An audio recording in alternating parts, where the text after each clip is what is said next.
It's finally pepper season. Let's go out, harvest some bell peppers, and we're going to get those dehydrated and stored away in our pantry. This year, I'm probably growing about 18-20 bell pepper plants. The varieties that I'm growing are Big Bertha F1 and Lady Bell F1. Both are hybrid varieties. For my bell peppers, I love production. I really like large pods, and I just don't need anything fancy. I do have either a lilac bell or a chocolate bell. I also think I have some beaver dam peppers. There could be some other rare, unusual ones. I can't really remember. But for my bell pepper crop, this is what I'm freezing and this is what I'm dehydrating for the growing season. Bell peppers are one of the most important crops that I grow because it's something that we use a ton of throughout the year and something that I can very easily and quickly put away. You've probably noticed that I'm pulling a lot of small peppers. This is my first real flush. This is the first harvest, and you can see that these plants are still pretty small. I'm harvesting almost all of the pods on these plants and trying to only leave the super small ones. I want just enough left on the plants so that if I need one over the next week or so for fresh use, something that I need to be crispy, crunchy, I'll have it. However, I want all of the pods off these plants for the most part so that they can focus on growing larger and putting on the next wave of fruit. I like to harvest my bell peppers in batches so that I can batch process them. I'm not really worried if some pods are small. Sure, you want big bell peppers, but whenever I'm just processing them to dehydrate or freeze, it is not a big deal if some of them are a little immature because they're still going to freeze and dehydrate all the same. It just makes my life easier and allows me to orchestrate harvesting around when I have time to process. If I just pick the plants as the pods get large, it's a little bit more chaotic whenever it comes to preservation. How's that saying go? Work smarter, not harder? I am always sharing helpful little tidbits like that. So if you're new to gardening and you found that helpful, subscribe. You just never know what you're going to learn on my channel, and your support is greatly appreciated. I guess it would be important to mention why I dehydrate my bell peppers. Most people freeze them.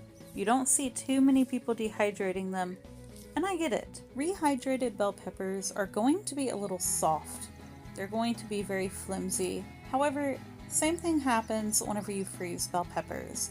The cells freeze, they rupture, they lose water, they lose their crunch, and for the most part, my peppers are usually used in recipes like soups or stews.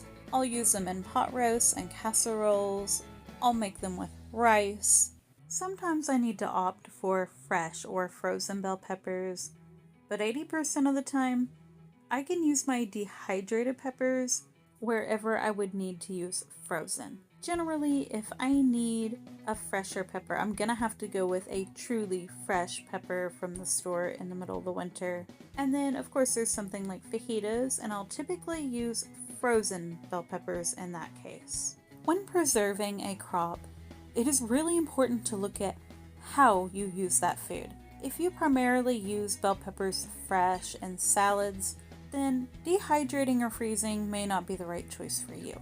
My camera wasn't on board with me whenever I started chopping these bell peppers, but no biggie, most of you know how to chop a bell pepper. You just kind of want uniform pieces, and to be honest, in this video, you're not going to see that. I just kind of chop them and get it done. You don't want really huge pieces combined with really tiny pieces because those little tiny pieces will dehydrate much faster. Also, little pieces, they love to fall through the dehydrator trays. I need to get some liners for this particular dehydrator I'm using, but I don't have those yet. But in any case, I'm just chopping these peppers up, getting them ready to go in. Some of these bell peppers are really small though, so those tiny pieces are unavoidable. But you know what? They're going to taste the same, they're going to make delicious meals, they're going in the dehydrator. I am removing the seeds, but again, it's no big deal if they make their way into the dehydrator because guess what? Those are gonna fall through the trays. They're not even gonna make it into the end product. I already touched base on some of the things that I do use dehydrated peppers for, but I'd like to give you guys a few more ideas, especially if you're on the fence about dehydrating your pepper harvest. Two big things that you can use these for: good old homemade chili and the classic meatloaf. They could also impart a very rich, peppery flavor to nacho cheese over using jalapenos if you can't do heat.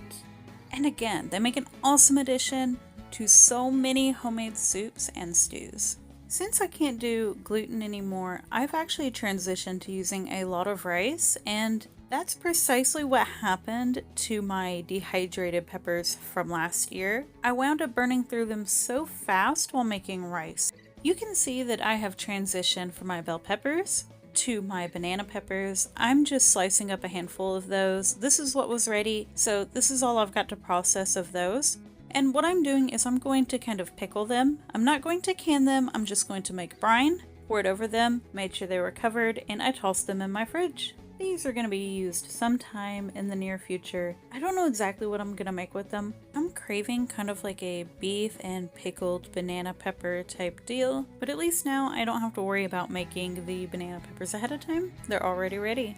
Now that all of the peppers have been chopped, it's time for me to get my dehydrator loaded up. So before I did this video, I made sure that my dehydrator fired up for the year, that it was warm, that it was working fine, and everything was good to go. So now it's time to load down the trays with my peppers. I do like to try to do an empty tray at the bottom of the dehydrator. I feel like it improves airflow, so I tend to do that. One thing about dehydrating is you want to try not to overload your trays, especially if you're not sure how the end product should look. I've done this several times, so I'm familiar with how my peppers should look, and I've got a whole bowl here that I need to fit in this dehydrator. So no matter what, every piece of pepper is going in that dehydrator. I do want to say though, whenever I have overfilled dehydrator trays, I tend to go through and shovel them around while they are dehydrating. Therefore, if my trays are a little over full, that helps with air circulation and prevents me from having patches of peppers that do not seem to dehydrate. I do not play around whenever it comes to the moisture in dehydrated food. I will always err on the side of caution, and I will over dehydrate before I will under dehydrate. If any pieces look like they still have moisture, I'll let it continue to run. I feel very strongly about making sure that the food is fully dehydrated to prevent any type of spoilage that could make my family sick. Here very shortly, you will see me do the bend and snap test, which is a common test with dehydrated food to make sure that the moisture level is low enough to make it safe, but it's important to visually inspect all the food pieces as well. If you have a large piece within the tray, check that one, snap that one. You want to try to do the snap test on some of the biggest pieces, as those will be the ones that will be very last to dry, and if you're going to have any moisture issues, it's going to be within those bigger pieces. You can see that this upper tray looks pretty full, but there will still be plenty of airflow. I actually didn't have to shovel any of these around at all. I put the dehydrator between 113 and 131, and that's in Fahrenheit, of course. In this clip, you'll see that the peppers have already dehydrated quite a bit. Look how much space has opened up on these trays. This is why I didn't have to shovel them around. This was only 8 to 10 hours in. This is also a great clip for you to see the moisture that remains within these bell pepper strips, so be sure to compare this video with the clip that follows where they are fully dehydrated. Like I said, you can kind of see some bubbling, and you can see where the edges are kind of cinched, where they're drier. Here you can see where they are completely dry. These peppers are ready to be put away, they're completely done. And you can see how it just kind of snaps between my fingers. It does not bend, it just snaps. These are very brittle, they are very dry, and there's very little moisture left inside of them.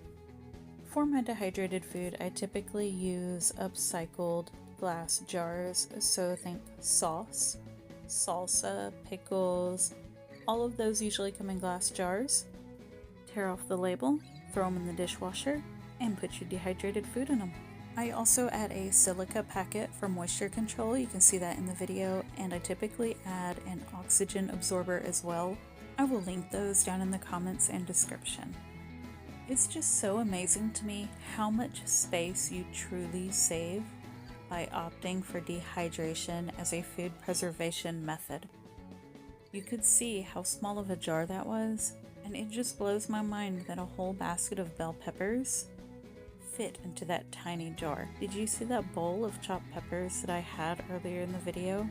Losing all of that water saves you so much space. If you have any questions about dehydrating peppers, just ask them down in the comments below. And if you found this video helpful, please give us a like or share. Your support is what keeps our channel going. Thank you for watching, everyone, and have a great day.